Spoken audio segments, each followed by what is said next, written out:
오늘 하나님 말씀은 골로새 2장 8절부터 15절까지 말씀입니다.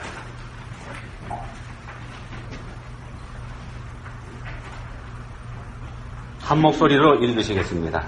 누가 철학과 헛된 속임수로 너희를 사로잡을까 주의하라. 이것은 사람의 전통과 세상의 초등학문을 따름이요 그리스도를 따름이 아니니라. 그 안에는 신성의 모든 충만이 육체로 거하시고 너희도 그 안에서 충만하여졌으니 그는 모든 통치자와 권세의 머리시라. 또 그 안에서 너희가 손으로 하지 아니한 할례를 받았으니 곧 육의 몸을 벗는 것이요 그리스도의 할례니라. 너희가 침례로 그리스도와 함께 장사되고 또 죽은 자들 가운데서 그를 일으키신 하나님의 역사를 믿음으로 말미암아 그 안에서 함께 일으키심을 받았느니라. 또 범죄와 육체의 무할례로 죽었던 너희를 하나님이 그와 함께 살리시고 우리의 모든 죄를 사하시고 우리를 거스르고 불리하게 하는 법조문으로 쓴 증서를 지우시고 제하여 버리사 십자가에 못 박으시고 통치자들과 권세들을 무력화하여 드러내어 구경거리로 삼으시고 십자가로 그들을 이기셨느니라. 아멘. 예, 지난번에 코키나 비치에서 행한 침례 장면 보여드렸죠. 이 영상에서 여러분 뭘 보셨습니까? 뒤에 지나가면서 화면 망쳐버린 배를 보셨나요? 아니면 돌고래가 한 마리 지나갔는데 보셨습니까? 둘 다 보지 못하신 분들은 침례 장면에 주목하신 분들입니다. 감사합니다. 침례는 침례 받는 사람의 몸이 완전히 물속에 잠기게 합니다. 보신 것처럼요. 완전히 잠기게 합니다. 왜 그렇죠? 이 침례가 죽음을 상징하기 때문에 그렇습니다. 우리는 코로 호흡을 하기 때문에 물속에서 살 수 없습니다. 사람의 몸이 물에 잠겨 있으면 죽게 됩니다. 침례를 행할 때 몸을 완전히 물에 잠그는 건 바로 죽음을 상징합니다. 침례 받는 사람은 그때 죽었습니다. 그런 의미가 여기에 있습니다. 예수님하고 함께 죽는 겁니다. 예수님과 함께 죽는 겁니다. 예수님은 십자가에 달려 돌아가셨죠. 사람들의 죄를 대신 떠맡으시고 그 죄값으로 죽으셨습니다. 죄의 삭은 사망입니다. 죄의 삭은 사망입니다. 죄의 종류에는 상관이 없습니다. 어떤 죄이든지 본질적으로 모든 죄는 하나님께 죄를 짓는 겁니다. 죄값은 죽음으로, 즉 생명을 바쳐서 치를 수밖에 없습니다. 종류에 상관없습니다. 죄는 죄입니다. 다른 방법 없습니다. 죄값을 치를 다른 방법 없습니다. 생명 이외에는 없습니다. 침례 받을 때에 죽음을 상징하는 물속에 잠기는 행동은 자신의 죄 때문에 예수님께서 대신 돌아가셨다는 걸 인정하는 행위이기도 합니다. 그래서 침례자는 물속에 잠길 때 십자가에 달려 돌아가셨다가 무덤에 장사되신 예수님처럼 자신도 죽었고 무덤에 장사되었음을 인정하는 그런 의식이기도 합니다. 자신은 죽었습니다. 더 이상 이 세상 사람이 아닙니다. 그리고 물속에서 다시 나옵니다. 이건 무덤에서 부활하신 예수님처럼 죽었던 침례자가 부활하였다는 걸 상징합니다. 죽음을 이기고 부활하신 예수님처럼 침례자 자신도 죽음을 이기고 예수님과 함께 부활했습니다. 이제 침례자는 과거에 자신을 죽이고 새 사람으로 거듭난 겁니다. 완전히 다른 사람입니다. 십자가에 달려 돌아가신 예수님과 함께 죽었다가 무덤에 장사되셨던 예수님과 함께 죽은 사람들 가운데 누웠다가 죽음을 이기고 무덤에서 나오신 예수님과 함께 다시 살아났습니다. 그리고 이제는 하늘나라로 올라가신 예수님과 함께 장차 하늘나라에 올라가서 그 예수님과 함께 살 소망을 가진 사람이 됐습니다. 장차 영광된 하늘나라에 들어갈 소망이 보장됐습니다. 예수님을 자신의 죄를 대속하신 구세주로 믿고 고백하고 그리고 침례를 받은 모든 분들에게는 예수님과 함께 천국의 삶이 보장됐습니다. 보장됐습니다. 이 사실 여러분 믿으십니까? 본문 14절에서 이렇게 말씀합니다. 본문 14절입니다. 우리를 거스르고 불리하게 하는 법조문으로 쓴 증서를 지우시고 제하여 버리사 십자가에 못 박으시고, 침례를 받은 우리들은 예수님과 함께 십자가에 못 박혀 죽었습니다. 그때 우리가 지은 모든 죄가 없어졌습니다. 우리가 태어나기 이전부터 태생적으로 우리가 가지고 있던 우리의 원죄, 이거 사라졌습니다. 없어졌습니다. 또 우리가 살아오면서 지었던 모든 죄, 과거에 지은 우리의 모든 죄 다 없어졌습니다. 함께 사라졌습니다. 앞으로 우리가 이 세상에서 사는 동안에 어쩔 수 없이 짓게 될 죄, 이것까지도 모두 사라졌습니다. 왜냐하면요, 그 모든 죄를 하나님께서 우리가 예수님과 함께 십자가에 못 박혀 죽을 때에 우리와 함께 십자가에 못 박아 버리셨기 때문에 그렇습니다. 하나님께서 못 박아 버리셨습니다. 하나님께서는 우리의 모든 죄의 기록을 다 지워버리셨습니다. 말끔하게 지워버리셨습니다. 이사야 43장 25절에 보시면 하나님께서 이런 말씀을 하십니다. 표준 세번역으로 한번 읽어드리겠습니다. 이사야 43장 25절입니다. 나는 내 죄를 용서하는 하나님이다. 내가 더 이상 너의 죄를 기억하지 않겠다. 하나님께서는 우리의 죄를 기억하지 않겠다, 이렇게 말씀하십니다. 그러니까 우리가 지은 모든 죄가 여기에 다 해당됩니다. 원죄는 물론이고 우리가 이미 지은 죄, 또 앞으로 부득이 짓게 될 모든 죄, 이것까지 다 포함해서 말입니다. 따라서 침례를 받은 우리는 장차 하늘나라가 보장되어 있는 사람이 그래서 됩니다. 죄 문제가 완전히 해결됐기 때문에요. 하나님 나라는 죄가 없는 사람이 들어갈 수 있습니다. 아직도 믿음을 고백하지 않으시고 침례받지 않으신 분들 머뭇거리지 마시고 이 귀한 대열에 빨리 참여하시기를 권해드립니다. 자, 이게 성경의 가르침입니다. 지금 말씀드린 게요. 그렇지만 이런 가르침은 오직 우리의 믿음으로만 우리가 받아들일 수가 있습니다. 오직 우리의 믿음으로만 이 사실을 받아들일 수가 있습니다. 이게 문제입니다. 우리가 이제까지 세상에서 배운 세상의 지식, 세상의 경험, 이걸로 잘 이해가 되지 않기 때문에 이 말씀드립니다. 지금까지 수천 년 동안 인류가 쌓아온 전통, 세상의 학문, 이런 걸로 도저히 납득할 수가 없는 말이라는 겁니다.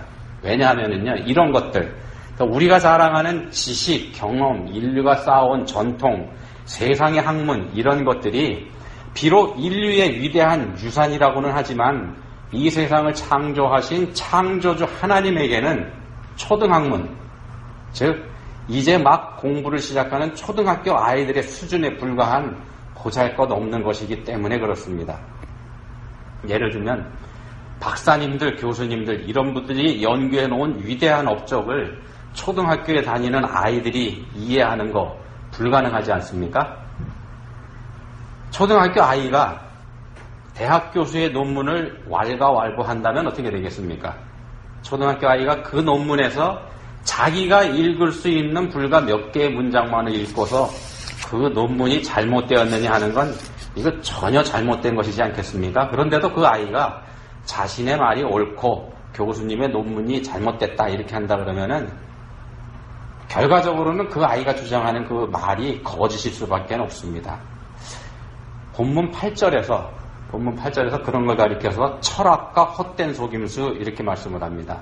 아이가 보기에는 자신의 지식이 대단하기 때문에 이게 철학인 것처럼 보인다는 겁니다. 위대하게 보인다는 겁니다. 자기 지식이 그렇지만 아니라는 겁니다. 그 교수의 근데 만약에 그 교수한테 논문을 쓴 교수한테 마음이 닫혀 있는 사람이 있다 그러면은 그런 사람이 있다 그러면은 이런 아이들의 주장에 마음을 빼앗길 수밖에 없게 됩니다. 그러니까 하나님을 향해서 마음문을 닫은 사람이라 그러면은요, 하나님께 마음문을 닫아놓고 있는 사람이라 그러면 어떤 말에든지 넘어갈 수 있기 때문에 이 말씀을 드립니다. 본문 8절에서 이렇게 말씀합니다. 누가 철학과 헛된 속임수로 너희를 사로잡을까 주의하라.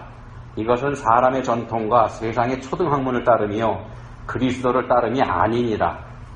앞에서 말씀드린 침례가 가지는 그 중요한 의미를 부정하고 조롱한다고 하면 그게 바로 철학과 헛된 속임수, 여기에 마음을 빼앗긴 게 됩니다. 마음을 빼앗겼기 때문에 그런 행동을 하게 된다는 겁니다. 자신의 한계를 알지 못하고 하나님과 동등한 자리에 올라앉아서 하나님의 일을 판단하는 어리석은 일을 범하게 된다는 말씀입니다. 연전에 서울대학교 학생들 중에서요, 무신론 동아리를 만들어서 활동하던 친구들이 있습니다. 이 친구들이 큰 소리 쳤던 적이 한 번 있습니다. 자신들이 선정한 6권의 책 목록을 제시하면서 기독교인들에게 이 책 한번 읽어봐라 이런 얘기를 했습니다. 자신들은 이렇게 많은 책, 6권이나 되는 많은 책을 읽고 연구해가면서 자신들이 공부해보니까 기독교의 가르침이 허구라는 거, 이걸 지식적으로 우리가 알 수 있겠더라 이런 말을 한 겁니다. 근데 기독교인이라는 사람들은 달랑 한 권의 책만 읽고서 맹목적이고 무비판적이며 미신적으로 믿는 어리석음을 범하고 있는 거 아니냐 이렇게 얘기를 했습니다. 그러면서 자신들이 선정한 무신론 관련 책, 물론 이제 기독교를 비판하는 책들입니다. 그 책 6권을 읽고서 자기들하고 기독교에 대해서 한번 토론해보자 이렇게 우리 기독교인들에게 제안했었던 적이 있습니다. 어떻게 생각하십니까?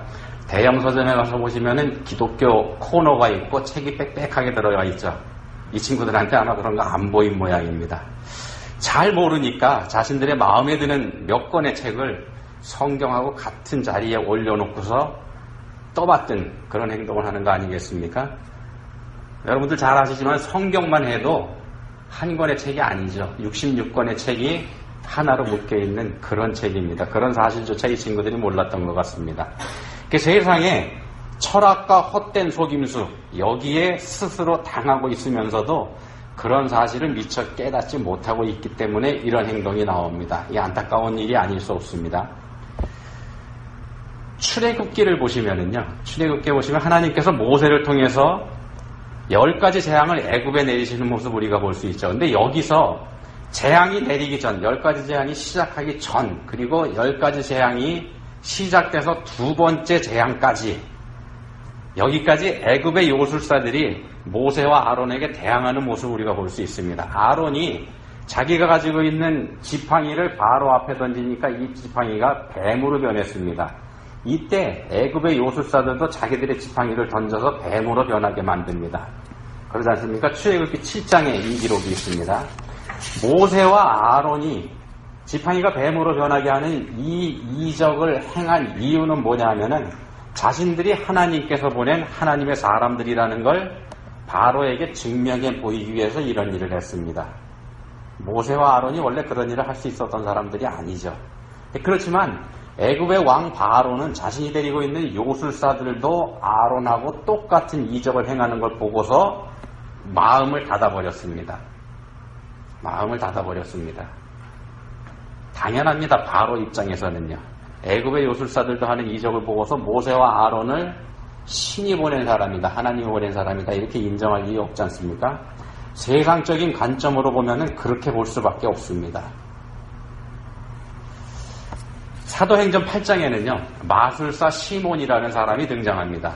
스데반 집사가 순교한 이후에 예루살렘 교회에 엄청난 핍박이 닥쳐오게 되는데 이 박해를 피해서 많은 기독교인들이 예루살렘을 탈출해서 여러 지역으로 흩어져 가게 됩니다.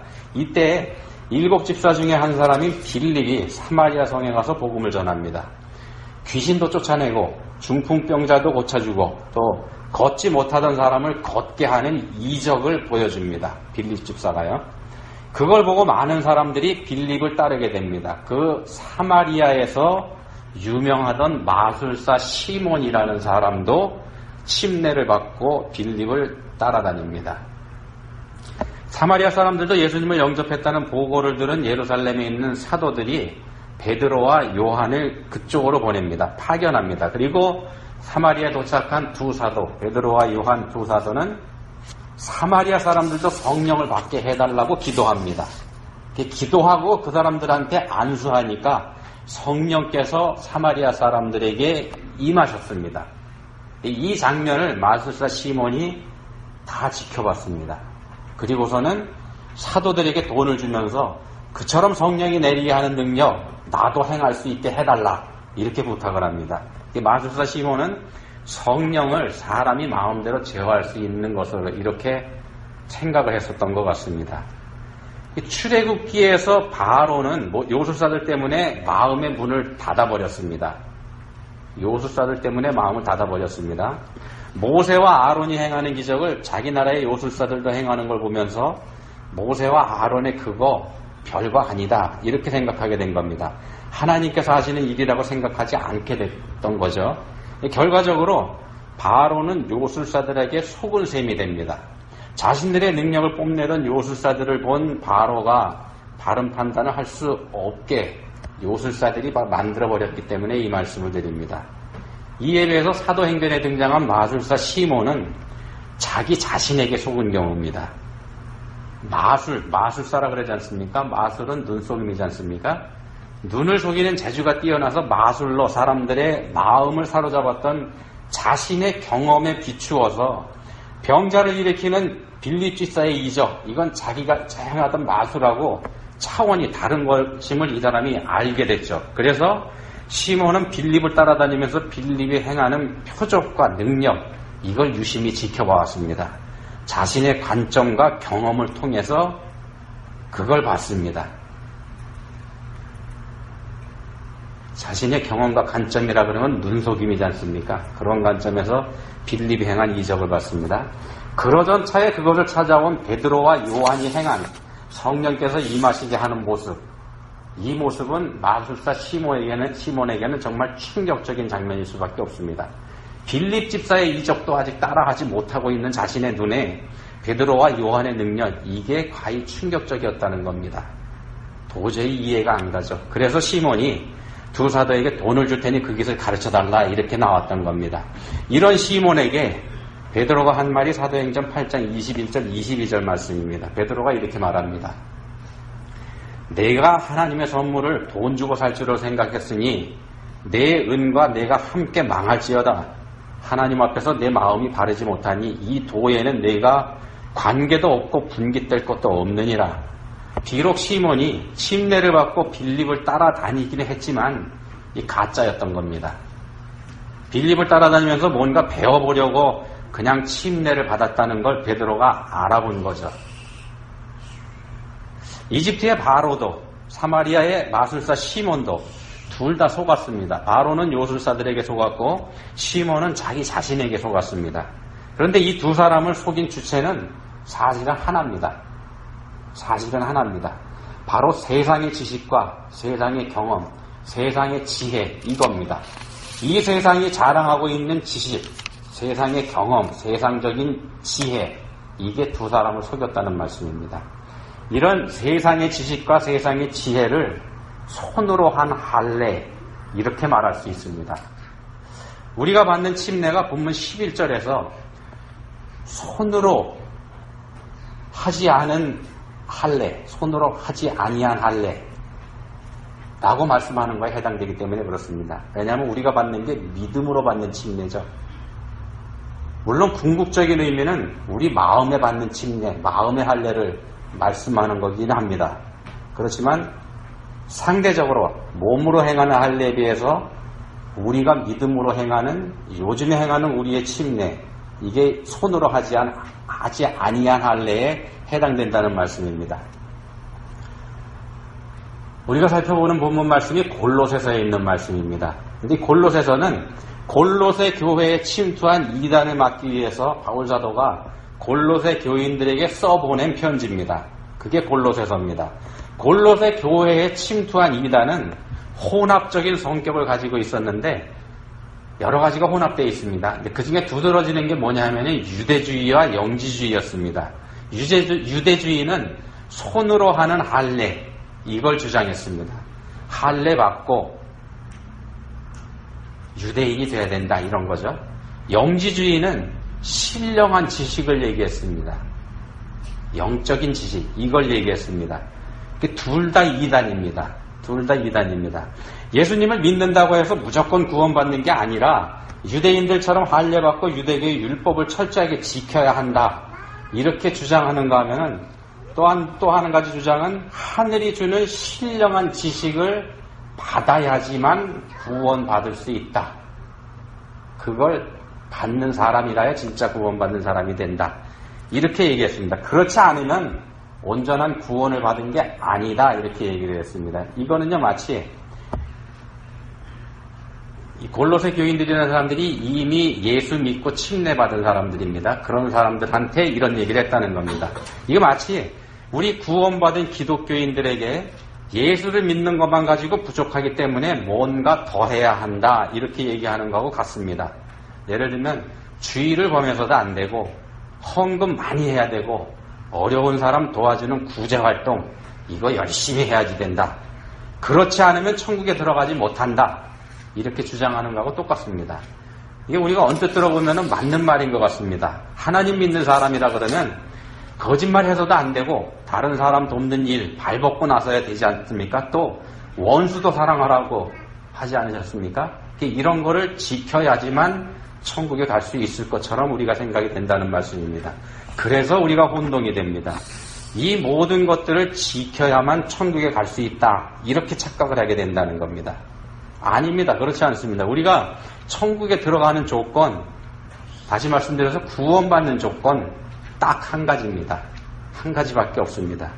예수 믿는 거, 예수님 믿는 거, 이게 조건입니다. 다른 조건은 없습니다. 만약 예수님을 믿는 것 이외에 다른 것을 구원의 조건으로 더 해야 된다고 하면은 그게 이단입니다. 본문에서 말씀하는 철학과 헛된 속임수, 이게 됩니다. 하나님이신 예수님께서 우리를 위해서 하신 일, 다시 말씀드리면 십자가에서 죽음으로 우리의 죄를 대속하신 일, 이거 한 가지면 충분하다는 말씀입니다. 더 이상 필요 없습니다. 하나님께서 하셨기 때문에 그렇습니다. 십자가로 충분하지 못하다고 하는 것은 예수 믿는 것 이외에 다른 무엇인가를 더해야 구원받을 수 있다고 하는 건 위험천만한 생각이면서 엄청난 교만이 되기도 합니다. 하나님이 하신 게 부족하다고 하는 것이기 때문에 그렇습니다.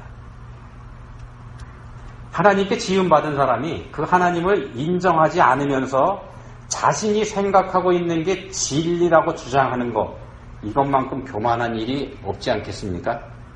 그 교만이 바로 우리 인류가 하나님께 지은 근본적인 죄, 원죄입니다. 인류가 가지고 있는 원죄가 바로 그 교만이라는 죄입니다. 따라서 예수 믿지 않더라도 세상에서 좋은 일 많이 하면서 착하게 살다 죽은 사람, 이런 사람도 구원받아야 된다. 이렇게 말하는 것만큼 교만한 말도 없습니다. 예수님 빼고 구원받을 수 있다고 하는 말이 되기 때문에 그렇습니다. 아무리 선하고 착하고 좋은 일 많이 하고서 산 사람이라고 하더라도요, 그 사람 삶에서도 거짓말이 있었습니다. 누군가를 미워했었던 적도 있습니다. 어떤 죄가 되었든 하나님께는 죄입니다. 앞에서 말씀드린 것처럼 다 동일한 죄입니다. 그 죄가 하나님을 무시하는 마음에서 나오기 때문에 그렇습니다. 어떤 죄가 되었든지 간에. 우리가 하나님을 믿는 사람으로서 착하게 살고 좋은 일 많이 하면서 사는 거, 이거 당연한 일입니다. 당연히 그렇게 살아야지만 됩니다. 그렇지만 그게 구원받기 위해서 해야 되는 일은 아니라는 말씀입니다. 왜냐하면 우리는 엄청난 은총을 하나님께 받은 사람입니다. 우리는 엄청난 은총을 하나님께 받은 사람들이기 때문에 하나님 믿는 사람으로서 착하게 살고 좋은 일 많이 하면서 그렇게 살아야 된다는 말씀입니다. 구원받기 위해서가 아니고요. 하나님께 많은 은총을, 엄청난 은총을 받았기 때문에 당연히 하나님께서 원하시는 대로 살아야 되는 의무가 우리한테 있다는 말씀입니다. 우리가 예수님을 믿게 된 거, 이건 마태복음 16장 17절에서 말씀하는 것처럼 하나님의 은혜로 된 일입니다. 하나님의 은혜로 우리가 구원받았습니다. 그런 은혜를 입고 하나님의 은혜로 구원받은 우리의 삶, 이건 구원받기 이전에 죄를 가지고 있던 때와의 삶과는 달라야 한다는 말씀입니다. 침례를 통해서 우리는 죄가 있던 우리를 죽였습니다. 그리고 침례를 통해서 새로운 사람으로 다시 태어났습니다. 삶이 달라져야 된다는 말씀입니다. 그때 죄를 가진 우리의 자신은 이미 죽었기 때문이고 죄가 없는 깨끗한 사람으로 다시 태어났기 때문입니다. 예수님을 구주로 믿는 것만으로 우리의 구원은 이미 이루어졌습니다. 우리의 구원은 이미 이루어졌습니다. 그런 우리들은 세상 사람들이 구원의 조건이 되어야 한다고 주장하는 삶, 착하게 살고 진실되게 살고 이렇게 사는 거 말입니다. 그런 사람이 우리가 돼야 되는 겁니다. 구원 받기 위해서가 아니고 구원 받았기 때문에 그렇게 살아야 한다는 말씀입니다. 우리의 삶에서 그리스도의 향기가 풍겨 나와야 한다는 말씀입니다. 사랑이신 예수님의 향기 말입니다. 예수님을 믿고 구원받았다는 확신이 있으시다면 여러분 당연히 거룩하게 사셔야 합니다. 거룩하게 사시는 여러분들 다 되시기를 예수님 이름으로 축원드립니다. 하나님 아버지 감사합니다. 저희가 누리는 구원의 은총이 얼마나 큰 은혜인지 알게 해주셨습니다. 그런 놀라운 은혜를 입은 저희들의 삶이 이제는 더 진실해지고 더 선해져야 한다는 것도 생각하게 해주셨습니다. 이제는 저희들의 삶이 하나님께서 원하시는 그리스도의 향기가 풍겨나는 믿음의 삶이 되게 해주시기 원합니다. 저희를 도와주셔서 저희가 하나님께서 원하시는 온전한 그리스도인이 되게 해주십시오. 예수님 이름으로 기도합니다. 아멘.